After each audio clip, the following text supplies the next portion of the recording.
Shit. Dirty World, don't worry with the homie Fleeko. DJ SR Gambino, I see you, my dog. Chill. I know you smell that pack on me. What's up? It's Akanimo, SayNoMo.com. On for the Indies. Now, we got a special guest in there. Special guest, man. Special guest, Mr. 107.9 himself. What up, Gambino? Gambino in here checking in with SayNoMo.com. Home of the Indies. Of course, you gotta salute it, man. You gotta talk about it. What up, man? What's going on, Gambino? Good, I'm good.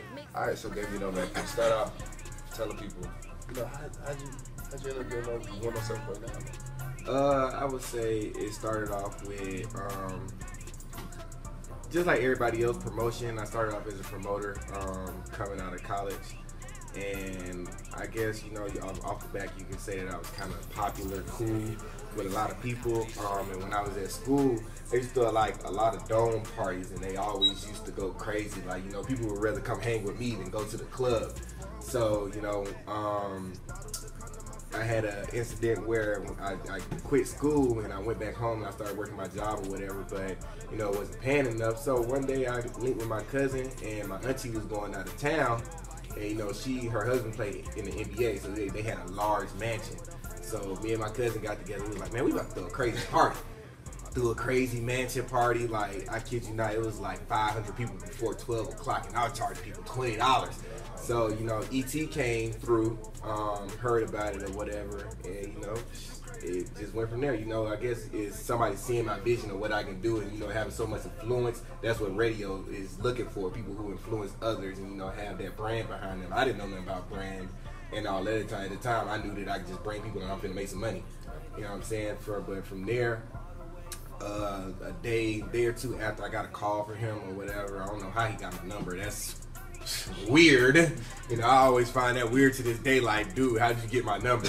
But yeah, he called me up to the radio station. It was me and another homie called Millie, and he pretty much settled down. Was like, he looking for interns to kind of help him with his brand, and shot from there.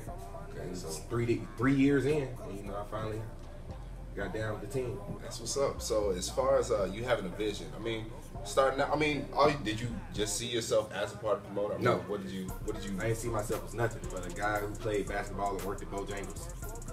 Yeah, I love biscuits. Bojangles sponsor me. I need to go and pay this man. All right, man. So we see you doing mixtapes. You hosting mixtapes. Exactly. Yeah. I'm trying to get my new generation of DJ drama on. Okay. I'm trying to raise the generation, trying to get the music back to where it should be instead of where I think that it's going now. So where do you think it's going? I think it's going downhill, and I think in a few years people are going to be stupid and music is not what it's going to be. So, right now I'm in the process of finding people who actually has hip-hop, they have music, and they have talent, and we can actually put that in the face of people instead of, the people where people co-sign it now just because it's hot. I'm not really feeling it, so, I got to step in the game and put out the good music that I hear and feel like I should support. So what do you believe is music to you? Like, what is real music? Like real hip-hop? Real music is an example of when you used to go through something as a teen, just like how I did. When you go in your room, you mad at somebody, or before a basketball game, what you put on, what you put in your ears. You get what I'm saying? Like, what motivates you, what can get you through a situation. Say, for instance, your parents died, you hear that one song just, spilling their heart about how their parents died, but how they got over it.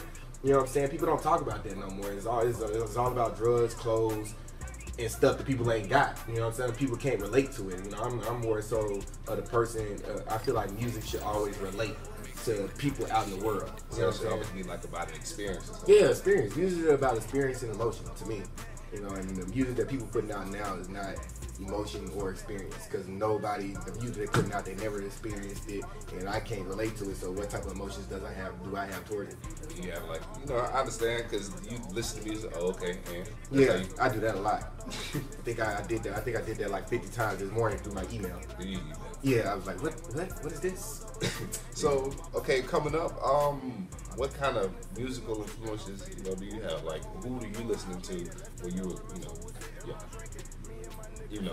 Coming up, listening to music, I ain't finna front, man. I'm not finna front. When I was coming up, I used to listen to everything, but I never actually listened. You know what I'm saying? You gotta actually listen to music and see what people saying. I was more so the type that I listened to a beat, or you know, I heard a hook, but I never took the time to listen to people's words. You know what I'm saying? So it's like one of those things where if you play a song right now from back then, I'd be like, this is my jam, but I can't tell you none of the words. I can tell you the hook. I can't tell you none of the words though. You know what I'm saying? So I wouldn't say it's just music. You know what I'm saying? It's just music that I'm attracted to. It's not really. I'm just not getting into the actual influence of music. So that was what I was going to ask you. Like, at what age was it that you then realized, okay, I'm gonna really pay attention to music, see what kind of messages these people are giving off? You know, 2014. Crazy. I don't know. Okay. I mean, people might judge me. I don't know. I mean, hey, as long as you know. Right. I'm being honest. 2014, man. 2014, and I'm gonna just go from here because you know I being in radio, you got to develop that ear for music. And you know, I think within the past 3 years of me interning, I actually developed that ear. So now I'm to the point to where, you know, so many artists coming at me, I have to listen. I have to know what's going on. If I don't, then what am I doing? Yeah. You seem like the kind of person that, you know, you'd rather tell the person right out the back instead of trying to build them up, you know. Oh no, I tell people all day, like, if they ain't good, you ain't got it, sir. Like, I'm not about to waste my time. What I'm wasting my time for? No. You're not good. I tell them. I mean, I try to break down in the best terms ever. Like, nah, dog, stick to Waffle House or something like that. You know, I'm not finna sell nobody no dream. If I can't sell you a dream if it's not gonna help my dream come true. That's how I feel right now. Like, you know what I'm saying? I'm not finna sell you a dream. If I gotta sell you a dream, then I mean it ain't real. You know what I'm saying? People sell dreams all the time. I can't sell no dreams because my dreams I want to come true. And if I'm selling it to people, my shit ain't gonna how I'm gonna progress. You know what I'm saying? By lying. So, as far as SayNoMo audience, I mean, how'd you come up with the name Gambino? Because I mean, Gambino, you think about it. I mean, the name Gambino, I didn't come up with it. Somebody gave it to me when I was in my I think 9th grade year of high school playing basketball. Like, we had a group of guys, we was all good at basketball. You know, it was Pacino, it was Sosa, it was all of it. So, you know, they called me Gambino. You know, I was kind of like the best player on the team, so I kind of stood ahead of everybody else. They called me Gambino around there. So, you know, you did the tape a while back,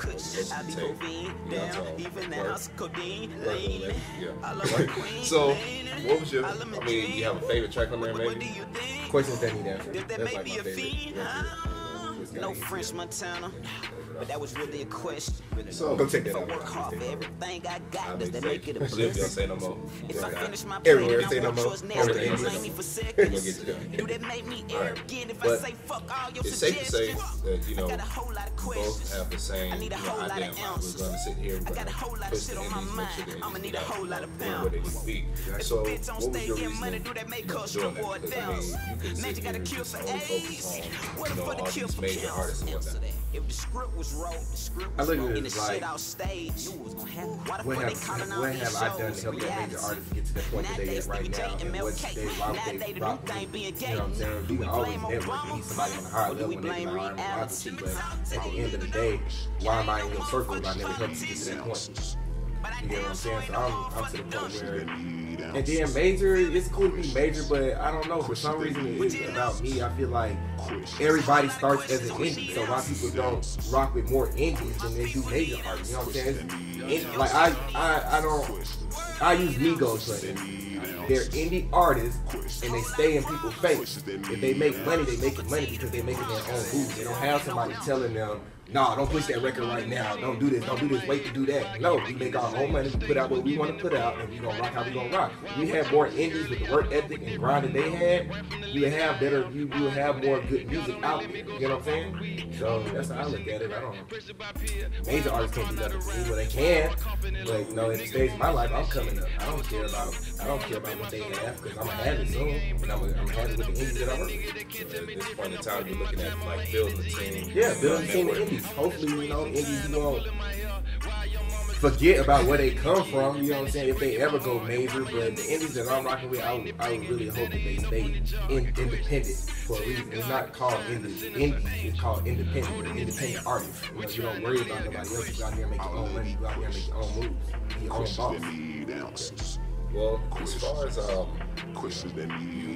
starting out, as a part promoter, and then going, from being an intern, and now radio, part of Durrty Boyz, all this and that. So, how does it feel to be working with ET and JayNix? It's actually amazing, dog. Every day I go to work, it's like I learn something new. It's always funny. I don't know, like I was actually called those like my brother from another mother. I say it all the time. E.T. probably started off with me. He brought me in when I first came in. JayNix, he wasn't even rocking with me. Like, he'd be on the other side of the room, like, having no faith in me. Like, oh, why are you here? Like, I'm like, what? Like, what did I do to you, Holmes? But, like, 3 years of just them seeing me growing up, etc. They kind of connected with me now and see that I'm trying. So they put more effort into me. They actually invested into me. Them the guys who pay me and put me on stuff. They want my brand to match their brand. You know what I'm saying? So yeah, they're my brothers, dog. It's fun every time I go to work. That's what's up. So, all right. Well, what was the biggest event that you've done so far?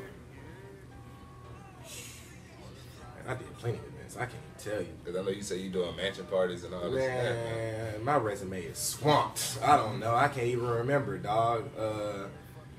My biggest event, I can't tell you because I got so many and I got so many more to come. Like I got my Indies Make the World Go Round 2 event coming in May 31st. Hopefully, SayNoMo be a part of that, which I think y'all are. Home of the Indies, because that's what it's about. All the best Indies that's out here working right now.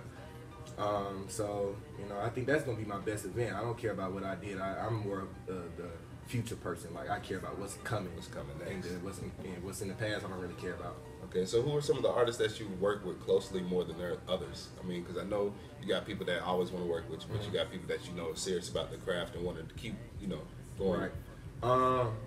I got an artist named Taylor. Y'all look out for him. He got a song called Dirty World that I'm about to start pushing. Of course, Roski.